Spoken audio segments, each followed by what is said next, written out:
Good afternoon. Welcome to our weekly Target Jobs webinar. I'm Chloe. I'm from GTI at TARGETjobs, and we are talking today about LGBTQ and diversity in the workplace as part of our relationship with National Student Pride. It is National Student Pride Week this week, and there are lots of events going on for you to get involved with this week, including a careers fair on Friday. I've got a great panel of people here to speak with us today. I'm going to ask them to introduce themselves and the companies they work for, and then I'm going to ask them to talk about their experiences for a while before following into some questions. So first off, Ashley, would you mind introducing yourself and then follow through? Yeah, hi everyone. My name's Ashley Heaver. I am the Talent Acquisition Director at Enterprise Rent-A-Car. Been with the company just over 20 years now. Started as a graduate on the graduate trainee program, and I also head up our LGBTQ plus network Enterprise. Sophie? Hi everyone, my name's Sophie. I work at PwC. I've been there for 5 years. I originally joined the graduate scheme doing audit, and now I work in risk. I've also recently become the national co-chair for our LGBTQ plus network Shine, but I've been involved for 3 years in some of the other projects that we've been doing.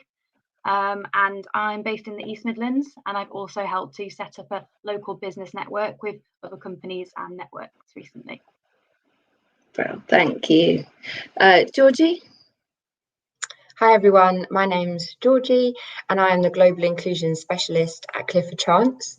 I've been in this role for about 1.5 years, and before I was in this role, I was actually working at, on the graduate recruitment team. As well as having my Global Inclusion Specialist role, I also am the LGBT Network Co-Chair in the UK. Thank you. And Mariana? Great. I'm Mariana. My pronouns are she and her, and I'm the co-chair at the network at KPMG. I've been at KPMG for just under 5 years now, and as my day job, I work in IGH consulting, so basically public sector, improving and adding value to public sector clients. Thank you. CC, great panel with us today. Ashley, can I ask you first to share your experience of being part of the LGBT community at work? You're on mute. The most famous line in history for the past 18 months. I completely lost. Okay, so I know the title of this is called Bringing Yourself to Work. My story was really, I didn't bring my whole self to work for quite a number of years. I was in the closet as I was living a straight life. I'd got a girlfriend, but knew I was never really, that wasn't me, and I wasn't happy, and it wasn't just in work, it was personally as well. So I was just, like I say, living this life, and I was living in different parts of the country. I relocated a lot. I'm originally where Sophie is now. I'm from the East Midlands, originally in Loughborough, and I've moved around for Enterprise and was living in East Anglia for a while, and then took the head of recruitment job down in our offices, which were in London, and I thought, this is going to be my opportunity now. I'm going to really use this as a way to try and bring my whole self to work. And I just really struggled to get those words out of my mouth that I'm gay, and couldn't say it to my parents, couldn't say it to my friends, couldn't say it to work. So just lived this life where I was coming into work on a Friday, having all my stories in place as to what I was doing this weekend, who I was going to see. So when anyone asked me, I'd be like, yep, I'm going with my friends from university, or I'm meeting this auntie or that uncle, just to really try and put people off any kind of scent, I suppose. And then on Monday, it was a question of, okay, what did I say I was doing? Who did I say I was doing it to? Because people ask you, that's the first thing you get asked on a Monday. What did you do at the weekend? How was your weekend? And yeah, it was a real challenge. And I kind of look back now and think that really had a massive impact on me as an employee, and I really wasn't able to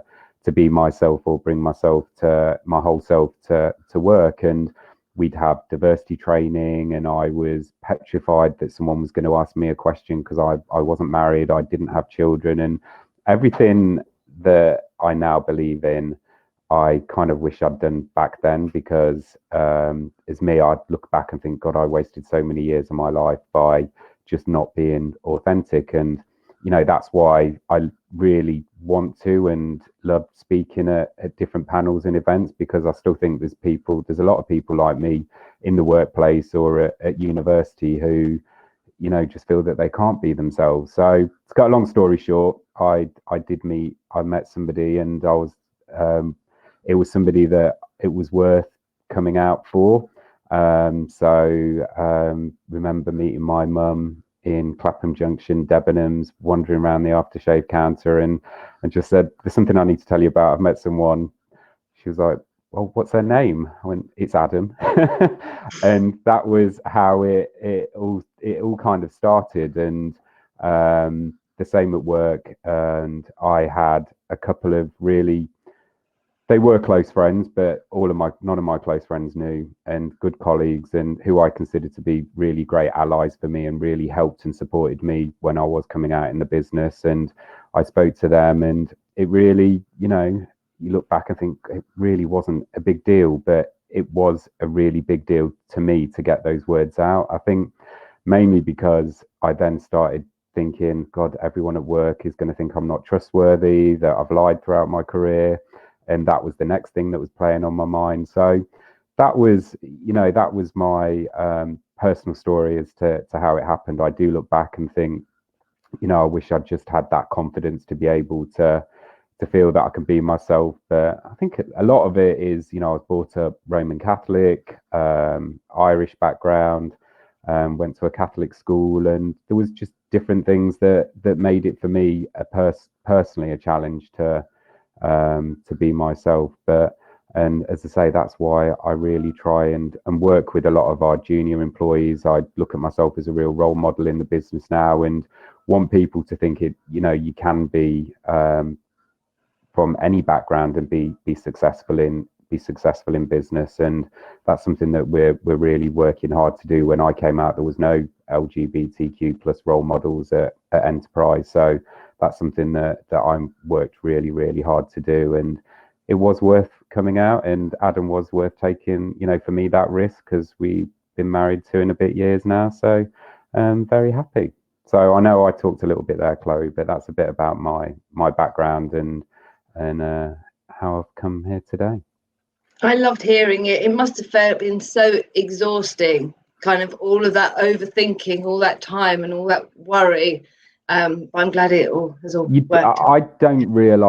I realise now that I didn't know then, is that this pressure that I was putting on myself, and from a mental health perspective, I was just anxious and probably caused elements of depression and things like that, which you really perhaps don't realise. And I was wasting 60% of my working life worrying about what other people were thinking. And I look now, and I'm 10 times better employee than I was then, because I don't have that thing in the back of my head really influencing or biting away at me, saying, just be careful what you say, don't say this, don't do that, make sure that you check your social media. That was one thing that someone did come to me at work and was like, who did you say you went on holiday with? Because someone had posted a picture on Facebook and it wasn't the people that I said I'd gone with. And it was like, and then you're just constantly thinking of, how can I get out of this situation? But yeah.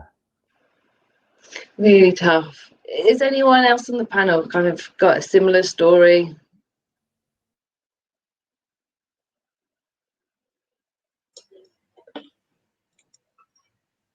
Hi, Chloe.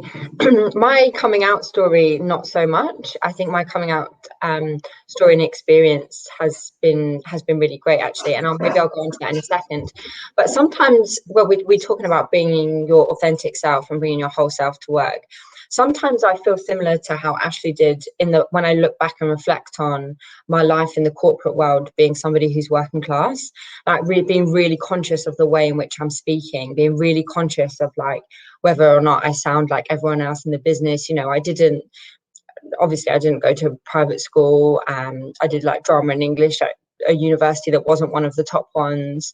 And there have been a number of times where in different workplaces, people have like picked up on like the way in which I speak, or like my accent, or like the fact I'm really like sound like really North London. Or I wrote a blog recently about pronouns actually, and I posted it on my LinkedIn. And you know, someone at the firm emailed me and said, "Georgie, I loved your blog. It was so great. It was surprisingly well written." And I thought, oh my gosh, you don't think, maybe you think that I'm not like capable of really writing well, because sometimes when I talk, especially when I'm like excited about something, I'm really into something, I like, you know, I speak really quickly and fast, and maybe not as in the same way that lots of people who, let's face it, lawyers have got some of the best educations in, you know, in the world, and there were lots of people that did. There's a much more higher proportion of people that have been to like either university or private schools at law firms. So I think I'm much more comfortable in myself now, and I think I know that because I've been in the role for quite a while, and I've got all these, you know, credentials behind me in the D&I world, and we're talking so much more about authenticity now than we have ever before. I think I've realised that, and look back and I've been like, wow, I spent so much time not speaking up because I was nervous about like the way I spoke, or what if I was going to say something wrong. I spent so much time like not putting my opinion across, or like being really conscious about what I was saying, and like maybe like censoring myself because of that. So maybe that's a little bit similar with Ashley, but not so much on the LGBT side of things. But yeah, my LGBT story at work has been pretty great. I mean, I actually think it's been a real advantage. And I think about all the things that I've done because I've come out as LGBT, all the extra opportunities that have been offered to me. You know, as the LGBT co-chair, there's no way I would have been offered that role if I was still in the closet at work, you know. And I think being all the opportunities that being a co-chair has given me, like looking after a budget, you know, a big budget that we get to decide how we spend it, like speaking to senior management, advising senior management on LGBT inclusion, like sitting on the part of the National Inclusion Committee because I'm, you know, a co-chair. Like just today I found out that I've been shortlisted as one of the top 10 people in exceptional inclusion for the British LGBT Awards. Thanks, and I'm really excited. I haven't told anyone yet. You have now. I just got a text message about it about an hour ago, so I'm all like excited. But like I would never have done that, right, if I hadn't have come out as LGBT. And so I think, yeah, when I'm looking back at whether or not it's maybe it was a good thing for me to come out or not, it sits more with me that it was a really good thing for me to come out, because it's brought so much more to my work life, and it's opened up so many more opportunities for me that I wouldn't have otherwise. And that's really great to hear, and it's really great. I really appreciate you bringing in that extra aspect of diversity, because kind of while we're focused on LGBTQ plus today, it is all about being able to bring your whole self to work, and if you can't, like Ashley says, you're covering your tracks. The fact that you are holding yourself back is really sad, and what we want our graduates to do is really excel in their roles. That's why you hire them, right? Can someone on the panel kind of explain the importance of having a diverse workforce, and why it is really important, and why you as large employers spend time and money and effort, as you said, Georgie, kind of budgets going into LGBTQ networks, and why it's important for companies to embrace the cultures? Chloe, I'm happy to answer this one. I think this one kind of links with my kind of coming out story. I'm originally from Brazil, and I came out at a really early age when I was 13 in a really religious family. And I had to like get a scholarship to come and study in the UK because of issues with my family. And I always had to kind of fight because I was LGBT from like quite an early age. So when I was looking at places where I'd want to be employed, this was number one for me. So even before I joined the firm, I was already looking at the Stonewall Equality Index to see how companies were rated. I was going to LGBT-specific recruitment fairs and meeting different people. And I actually chose KPMG over others because of the people I met and because of the chairs at the time who were telling me about how KPMG had invested in all these different programs, how we had really great global strategy. So linking back with coming from Brazil, like it was important for me that I know that globally we're having a positive impact for LGBT people as well. As political climate change and as everything changed, working for a company that will be there for its LGBT employees is really important, I think, especially for international people like me. And the other side to it is that it's just good business as well. Like as I joined the firm and as I was one of those that the first thing I did was email the LGBT network, find out how I could get involved. So from day one, I was there. I joined the committee as soon as I could. I've had like multiple roles until like now I have the chair role. And as you were saying, Georgina, like I completely agree. It's really benefited me in my career. I recently got promoted, and a large part of my case was all the work that I'm doing around inclusion, talking to our senior leaders, our senior execs, on how they can be more inclusive.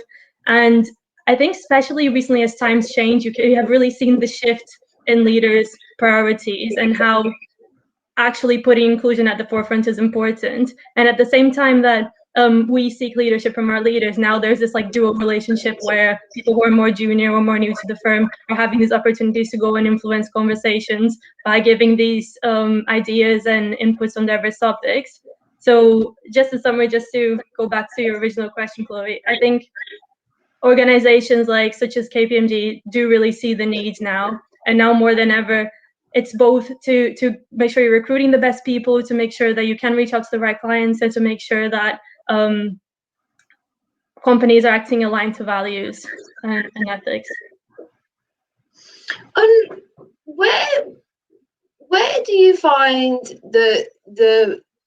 you overlap between a company should feel you should feel at home with your company, your company should feel like a family that you're working for, but everyone also does have a private life, right? And they have kind of friends and colleagues. Where do you find as kind of where the responsibility lies, kind of? And I appreciate some people work is everything and their work colleagues are. I now live and have 2 children with a former work colleague, so kind of, but then people do have lives outside work as well. So how much responsibility does a company feel that they need to hold to provide that kind of extra support for people? I can answer this one. So, well, I'll give my best shot at answering why it is. So obviously, like you say, everyone does have a private life. I think I'm quite a private person at work in terms of, talking about personal relationships, but actually talking about my sexual orientation, I'm quite comfortable with. And I think part of the reason is I feel like I can be my authentic self at work. And I think, like Mariana said, a lot of the leadership, the macro environment, some of the networks that are set up, when they're set up in a way that is open, inclusive and welcoming of everybody, that has that effect on the employees. So you can come to work and you can bring those aspects of your personality from outside into the workplace, which then also links into what you said about, why is it important to get people to be comfortable at work and to be their authentic selves? It's because you can do your job better. Then you can bring your best talent to work if you feel comfortable. And I think places are starting to recognise that.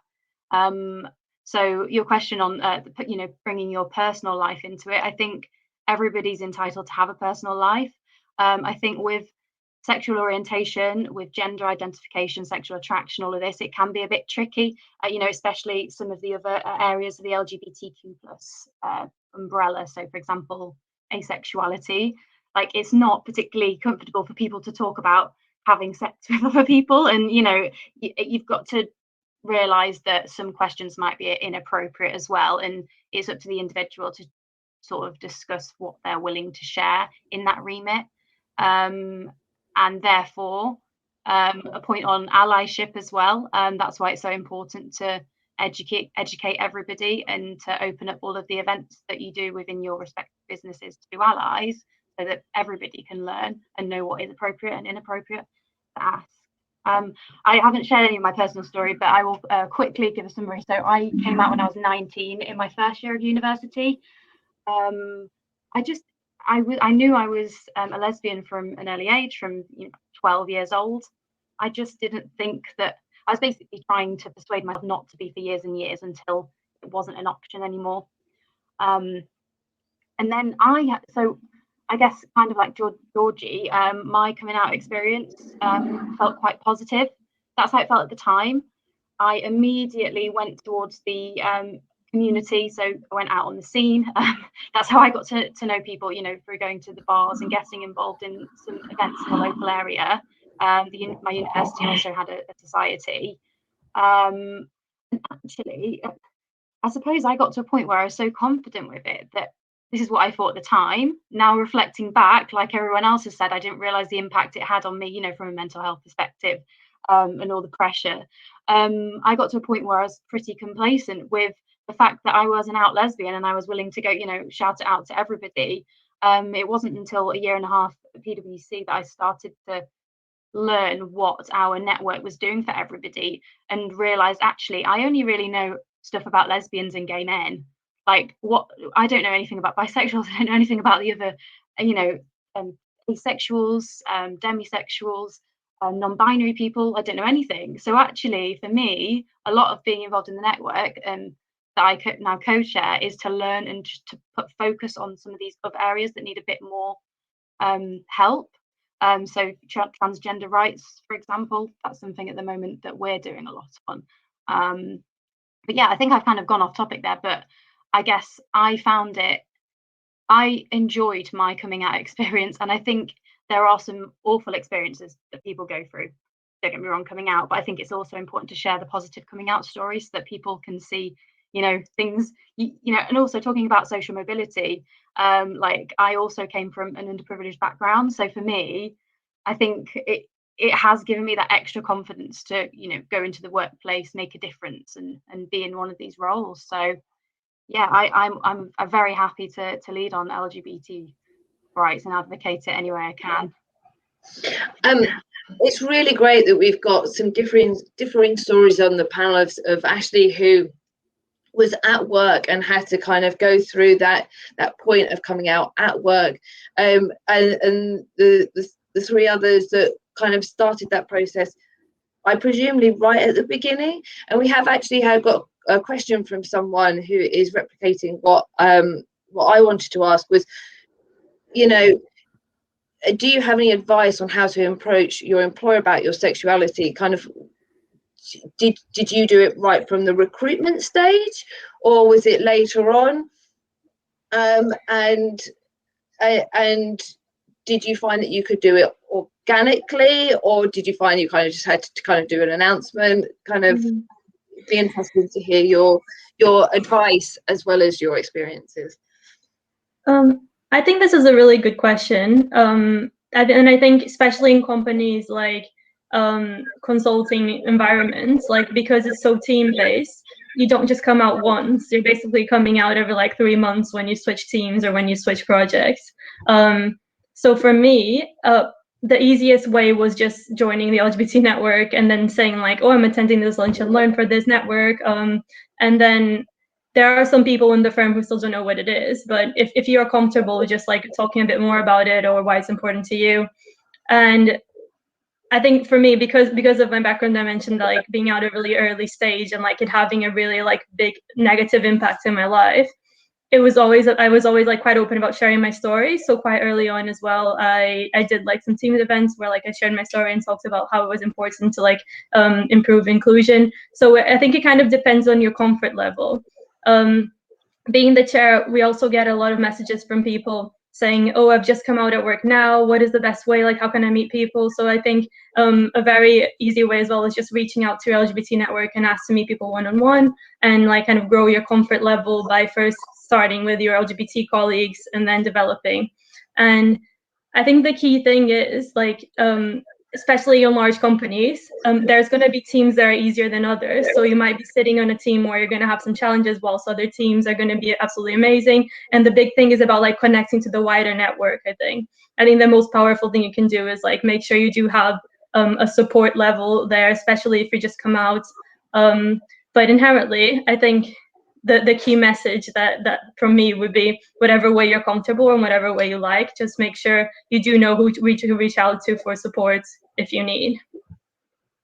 That's great advice. Does anyone else have anything to add? I think that point about the wider network, and that's, COVID's had an awful lot of downers, but one of the things that we found from our network is that attendance at our enterprise network events has really gone through the roof. We've had so many new people wanting to join, new members. Traditionally, they were always at our head office, and you kind of look back and think, I wonder if people didn't want to come because they didn't want everybody seeing, oh, Georgina's walked into that room, so that's what that tells us about Georgina. And it it kind of has, we found that our people are attending our network meetings, they're in their own environment, they're at home, they're in their own, perhaps they're not suited and booted, and we have found that the conversations have been much more authentic. We've had some really in-depth discussions, and people feel really comfortable about, maybe sometimes challenging some of the conversations that we're having. So it's been really good, that aspect of things. So yeah, and then I was also 2-2 from a non-Russell Group university, first in the family to go to university as well. But that's one thing that I've never kind of been that concerned about. I think that was always secondary to my other issue. And then you point about bringing personal into work. So again, I think it's been different through the pandemic, and a lot of connections that you did have, you may not have kept up with as much as you have, but we've done different things. So like we do corridor catch-ups, so people who were sitting on our corridor, we've just tried to ensure that we're connecting. And one of the people on there he said, he joined Enterprise about 3 years ago, had worked at a few other different car rental companies, and said, what Enterprise has done around LGBT, I can't thank you enough for it. And his son came out to him on Christmas Eve, and it's like, sometimes you're not always talking about just the individual who works for the company. It's like what you do can really impact how they maybe deal with something from a son, daughter, family, other family relatives. So it's just, again, really important, and that's not from me bringing my personal life into work, but just having conversations and just chatting about different things. And he said, I felt much more able to have a good conversation with my son because I was more educated than I was 3 years ago. So that's how it can have a positive impact. Yeah, and I suppose, companies have a responsibility for all-round education, really, not just a specific piece on role, and you can get a lot from it, and whether it's something as simple as conversation and presenting to having more access and knowledge around different communities. There were some things I wanted to pull out. I don't even know which ones to start with because they're so interesting. Going back to kind of the allyship and the importance of allies. Yeah, how do your networks work with allies? Are they welcomed in, or are your networks strictly for the community? I can give an insight on this one. So because we've actually just set up an allies working group to support our network at work. I understand that depending on the size of the network in different companies, that isn't always possible. And I think that's important to highlight. And that's why, so when I mentioned I've supported the setup of a business network in the East Midlands, it's for people to come together from different businesses and be able to do bigger, better things that can reach more people. Anyway, so the allyship, we've had some support from some of our senior partners across the firm, which has been fantastic for us, because not only does it make you feel valued as an LGBT person, that somebody senior is out there fighting your corner, but also other allies get that confidence to get more involved. I think it kind of links back to the senior people getting involved, waving the flag. Everyone else is like, oh, I can do this too. we would never say this is an event exclusively to LGBT people. We obviously wouldn't have a have a panel of just allies talking about experiences of LGBT people and misrepresenting them. But it's always open. I am very conscious these days that we do put that, just to clarify, on our invites, everyone is welcome, because I was in a scenario only last year in our Birmingham office. We had an event on Valentine's Day, Love is Love, and somebody was like, oh, can I come to the event? Do I have to be LGBT? And we were like, oh no, it hadn't even crossed my mind. So I think you have to continue to remind yourself that people, like, I would feel the same, to be honest. In we have different networks within the firm. So we've got faith networks, for example. We've got disability networks. I might second guess it and think, oh, can I come on, or am I taking somebody else's place? But keep on reinforcing the message is what I say for that one. Can I just add as well? I think allies are great, but I've started to not use that word ally anymore, and I've started to use disruptors, because it's really frustrating that people feel like they're giving themselves this title of an ally.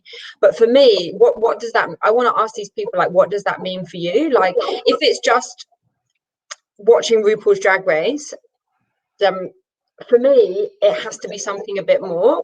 Like, I really struggle with allies that enjoy LGBT culture, and so they should, because we all should. But then when it actually comes to the serious stuff, like, there are some terrible conversations out there in the world at the moment about trans people, for example, and, like, non-binary people. And, like, if you're not holding your family, your friends, your partners to account, and if you're not disrupting those conversations, like, I want to see people that are not trans but are LGBT allies posting about Trans Day visibility, posting about support. And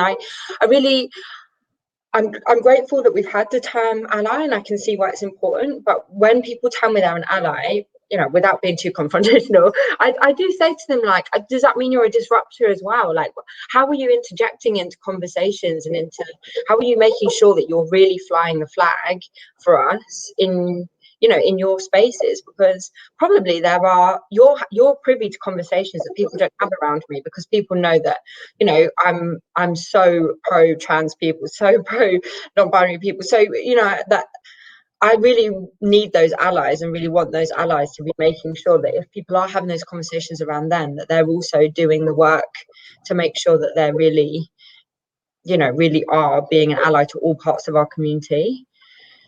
And how do you help people move from being an ally to a disruptor? Because surely that a part of that is around education, right?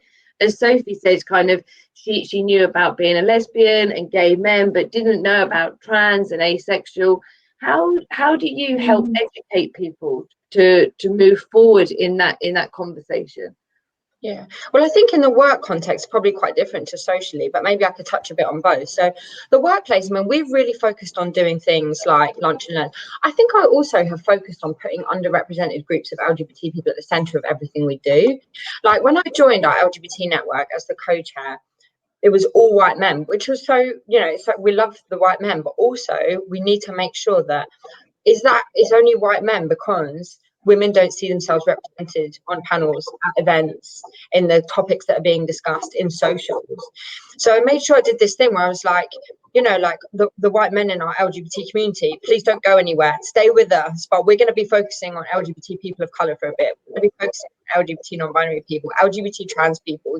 So I think internally we did a big piece about putting those people at the centre of all of our events. For February, LGBT History Month, I was like, we're not going to talk about any LGBT history that isn't centred around, like, the sheer amount of trans people that have made our movement what it is today, and, like, have fought for our rights in every possible way. Because the conversation around trans people is so vicious out in the world at the moment that we've got a duty and a responsibility as an LGBT network to centre those people within all of the work that we're doing. So I think in a work context, we've made sure that we're putting those underrepresented groups in the centre of everything that we do. But then we've also been doing, loads of lunch and learns where there are trans people within the business who have done talks, not just in our UK office, but with our clients, with our APAC offices. This morning we did a talk about LGBT inclusion to Luxembourg and Amsterdam. So I think it's about, lunch and learns can be good. I also really like open conversation, right? Talking about bringing your whole authentic self to work. We run this thing called the Queer Film Club. And what I really like about this is that on like a middle of the week, we'll say to everyone, right, go watch this film over the weekend. Then on Tuesday, over your lunch break, bring your lunch, bring your tea. We're going to chat about that film. And so we've done loads of films over the course of this last year. We tried to really focus on films that have like, queer women, LGBT people of colour, trans people as characters, and as a means to bring us all along the journey. And we did Disclosure in November. We did the film Disclosure, which is obviously a film that's completely shot by trans people and has got all trans people speaking in it, and looks at the representation of trans people in media. And we invited the whole business. We didn't just invite LGBT Network, we invited the whole business. We said, please watch this film. Even if you don't watch it, come and join the conversation. But if you do watch the film, come and speak to us about what you learn, what you develop. So that's my experience of encouraging people to like really get on board and learn, is that we need to be providing people with the means, the methods, the events, the focus to learn, and inviting people rather than just the community to take part.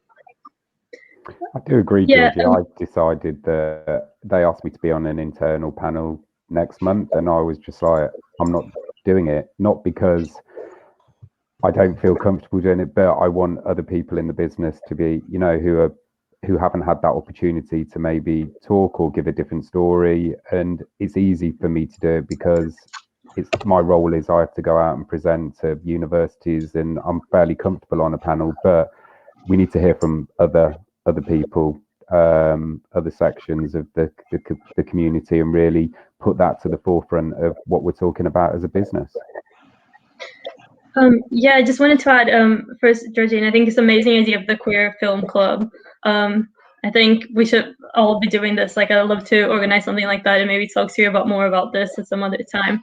But I think one other thing that we've done, I'm completely on board with what you're saying about doing events that will spotlight communities that are normally spotlighted in LGBT events. But what we found was that we were struggling to get senior representation.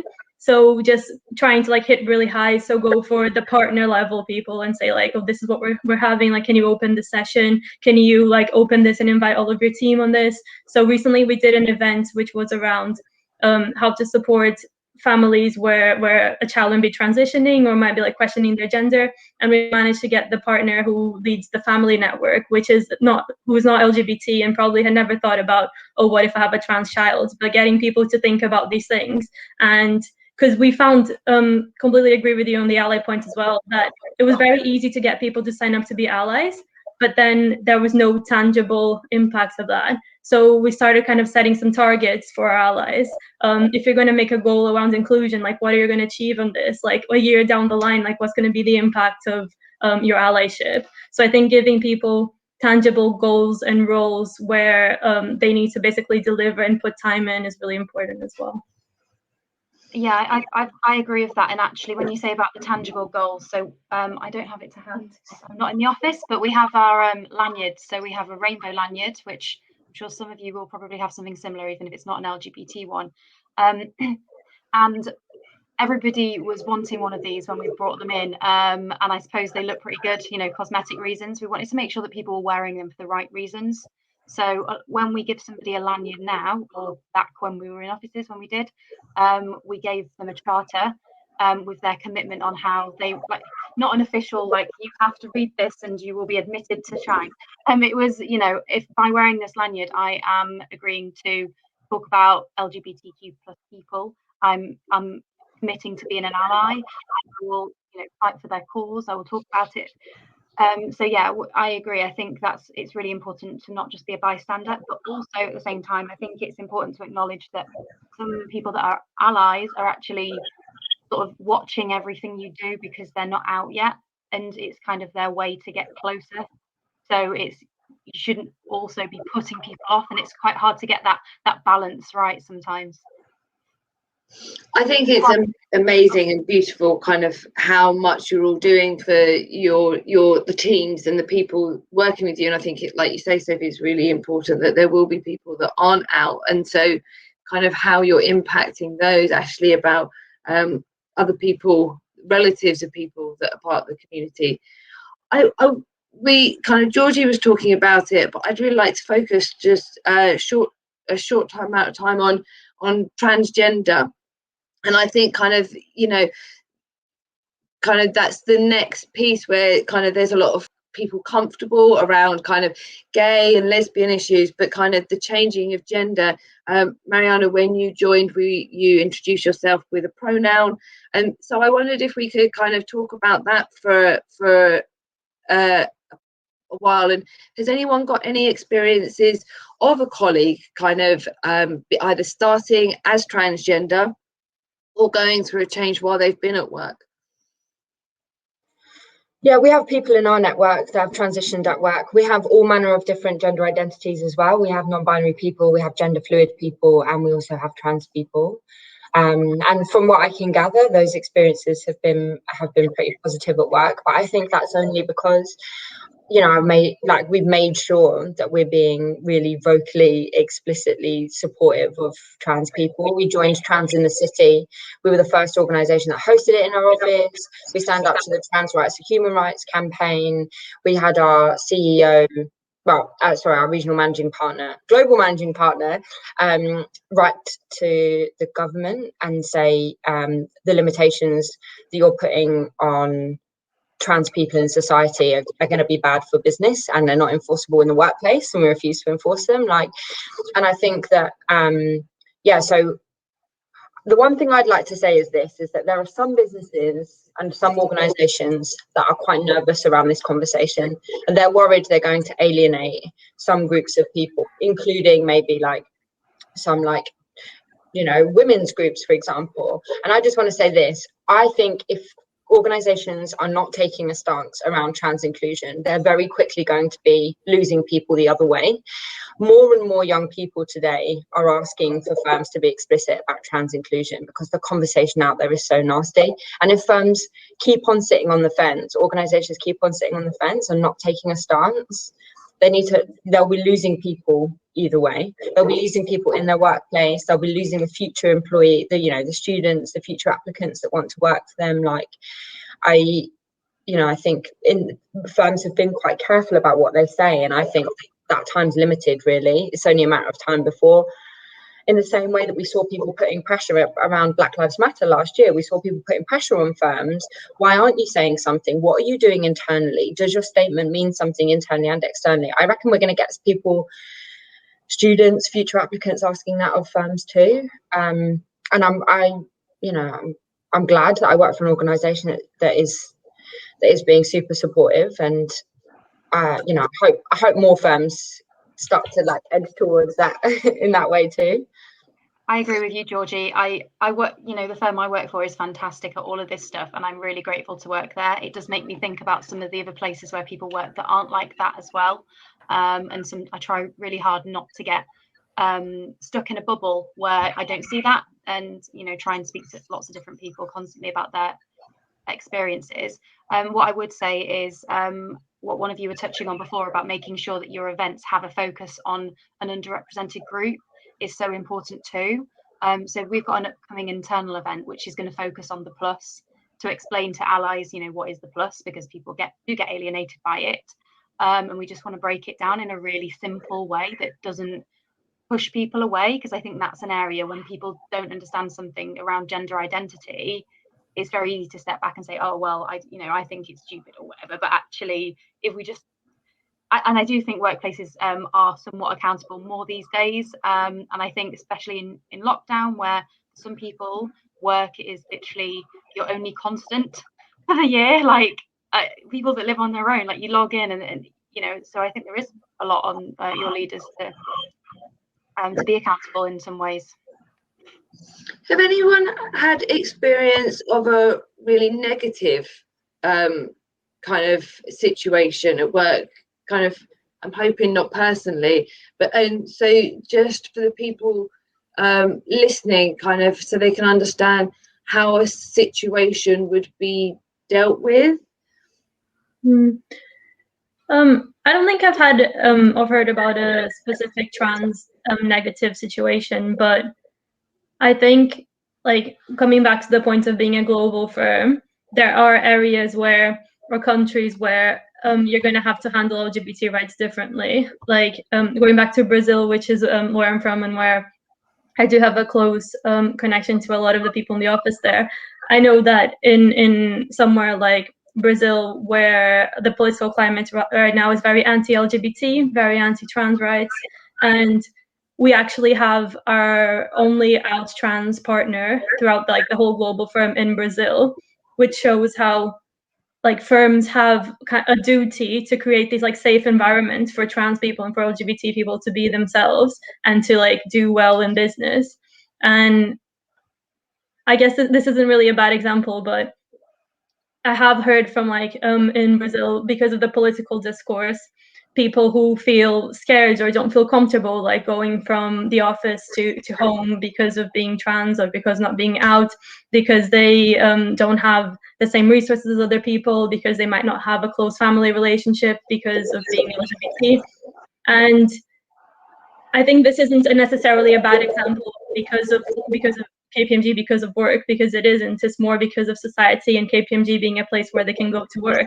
But I know that we've dedicated a lot of supports to supporting like trans employees in Brazil, which is an area where it needs a lot of support. So I think even if you're going through a difficult time or if you do have an issue, there is an onus on businesses to also be there to protect their employees. Yeah, we got a lot a couple of years ago. We did some global work, and on one of our Facebook posts, it was just, we got so much abuse, I suppose, as a business for what we were doing, and it was really about, you know, how you manage that and how do you deal with that, and do you just ignore it? Do you comment back, or do you pull, you know, do we not do it next year? And there was some, you know, there was good conversations around it, but you know, it's also important to actually fight for what you believe in. And you know, our trans guide was recognized by Stonewall last year as best practice that's out there. And it just goes to what I was talking to Georgie about earlier, is that, you know, our trans employee is going to talk at the next event rather than me. And if we haven't got an example of, because some people can be in the network but they might not want to speak about it or don't feel comfortable having the confidence, and that's something else that our network will try, you know, we'll work with them on. But you know, we use other employers or other partners that we work with, if they, you know, if they'd be willing to come and talk about, you know, about their story, etc. as well. So I think we do a nice job of doing that as well, and working with some of our suppliers or customer partners to really try and bring it all together so it isn't just an enterprise thing. So we do a lot of work with Clifford Chance. I know Laura Yates there really well, and we try and do different things on, you know, she was the one who told me I had to get involved in National Student Pride 7-8 years ago when we did it. So we kind of, you know, use each other as well to see, you know, what events really do work and how can we support as an industry and as a collective of graduate recruiters as well. So reassuring. I could sit and ask, I've still got so many questions, but we have got questions coming in from our audience. I've already asked one around kind of advice in approaching your employer. Another one that's come through is how to research. Kind of, Mariana, you were saying that it was really important for you when you were choosing your graduate employer. So what advice would you give for students to understand kind of how supportive employers are? So what should they be looking for when they're researching employers? Yeah, I think there are the lists, like as I mentioned, the Stonewall Equality Workplace Index. I know the FT has one as well. So I think that's a good starting point. But I do think meeting people and speaking to people is probably the best way. Like if you can attend some kind of LGBT fair, if you, for example, were interested in KPMG and wanted to like drop me an email after this and ask me some questions like directly, like very happy with that. Just make sure you do meet people as well, because whilst indexes are a good like starting point, I think it says a lot more about like how many LGBT people can you meet at a firm, how many LGBT people want to stand up for that firm, want to be there helping hire more diverse talent. So seeing that firms are really putting time into developing people and expanding LGBT specific recruitment initiatives is probably the best bet, I'd say. I agree. If you do some research on the firm that you're wanting to apply to, or the company or whomever, and then their website, have a look at what they're doing in the community as well, and their strategy, you know, or what you can get from their website, and then reach out to people. Like Mariana, I'm happy to be contacted on LinkedIn or just afterwards for any more questions on this. We had someone, so within TARGETjobs, we've got a whole week of activities focusing on Pride this week. We had someone come speak to us on Monday, a student, and I think he's starting at Clifford Chance this September, and he was really interesting hearing how he worked so hard to research his employers and make sure that it had everything that he needed to be himself, because he recognized that to get the best out of himself, he needed to have all the support around him. And he was saying kind of it's sifting through what is lip service and companies that put things down on paper because they feel they should, but actually those going the extra mile.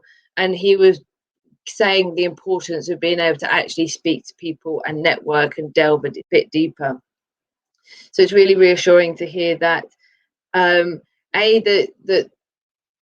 that you agree, and B, kind of putting yourselves out there to be able to have those conversations and to back up kind of people's concerns. Louise has asked, what if your company employer doesn't have an LGBTQ network? And we will have a lot of people listening that will go and work for SMEs.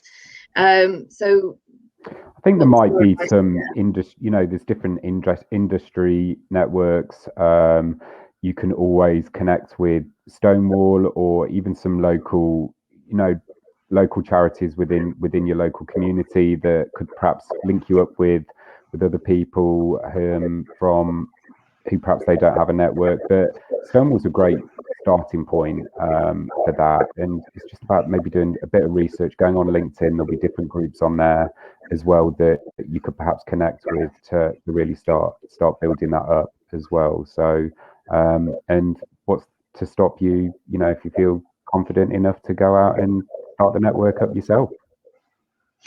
That's what I was going to ask, kind of, have you got any advice of anyone that wanted to start their network, how they start?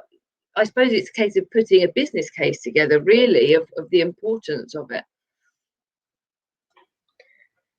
I think I'd say step one to starting it, even before the business case, is just putting yourself out there. If you're willing, like if you say like, oh, I want to set up an LGBT network, just find a small group of people who would be interested as well. And if you can't, maybe a small group of allies who'd be willing to support, and then start with like kind of like building up the community. And then, because I think initially you might need very little of like a business case. You could just have it more of a like support group. And then as you develop it more, you can reach out to maybe more senior people in the company who would be willing to sponsor, and then kind of like develop your program like that. I agree. And I think oh, sorry, Mariana. Sorry, Sophia, just to finish up, and I think reaching out to other people who lead other networks could also be really helpful. I just forgot about that point. There's so many companies that do have LGBT networks. So if you know someone, or if you don't, just Google and message them randomly on LinkedIn and just find out a bit more about how they did it. I was just going to say that, like Mariana said, becoming that visible person, once one person does it, often it's a snowball effect, and people see that, oh, I can do this, and then get involved in whatever capacity they can. I think also sometimes event and project orientated can be a quite nice thing. So you're not committing to starting up a whole network immediately, but you could say something like, I would like to run a queer book club, right? Or I would like to run a queer film club, or I would like to run an event for Pride Month that brings people together, and like little things that get people interested. So you're not putting yourself out there to no one, but something that people can join, they can come and take part in and engage with. And then you ask them at the end, do you want to keep on continuing the conversation after they've been to something that's fun? And then, then they quite often do want to keep on the conversation going and attend other events like that. This question hasn't come through, it's just my own. Do you as companies record the sexuality of your employees? Is there data held? And I just wonder whether there are people listening that would be concerned about kind of having that next to them in terms of a data perspective. And do you know how the populations of your workforce are part of the LGBTQ community? Yeah, we do, just very quickly, but it's completely optional as to whether an employee wants to give that information or not. There's 2 people in the business who can see that information if they need to, but we get a really good uptake, and I think it's really about being able to talk about that trust factor and why it's really important to us as a business, and it's not HR led. So our network really talks about the importance of that data and how it can help us change policy, what we're doing from a recruitment perspective, working, how can we attract more people, etc. So we try and use it as a network to talk to our employees about, because it's more impactful, I think, sometimes than HR just maybe doing it to tick a box in some cases. We have the self-disclosure thing similar to you, Ashley, but we also track what percentage of senior leaders, so like partners and directors, are LGBT, just to track retention and progression as well, which I think is quite useful. It's really good to hear. And I forgot that I wanted to ask around kind of the pronouns. How are companies working with pronouns? We had a discussion internally about whether we should be using pronouns, whether we should use pronouns within this webinar. Well, why would we use them on this webinar and not on all webinars? And I just wondered if someone could help enlighten me, as well as kind of other people, on how we should be using pronouns going forward, and whether there is a real change in that area. I'll just summarize quickly. In KPMG, we have like a kind of like opt-out way now. In like your signature when you join, like the default one will have them. You don't have to have them. You can remove them if you want. But I think pronouns do help create a safer environment and a more inclusive environment. So, but we don't want people to be forced to use pronouns, because it can also be discriminatory in like the same way, because it might force someone to be out when they don't want to. So we kind of just do it in an opt-out basis, so that if people had never thought about it, they get a chance to think about it, but at the same time, you don't have to do it. Yeah, Chloe, and to your point on should you be using them like just for this webinar or wider, I suppose in an ideal world, we'll be using pronouns all the time and in a number of different ways. This is coming from someone who forgot to say my pronouns when we did the intros. But anyway, you beat us all there, Mariana. You did a top trump. You beat us all.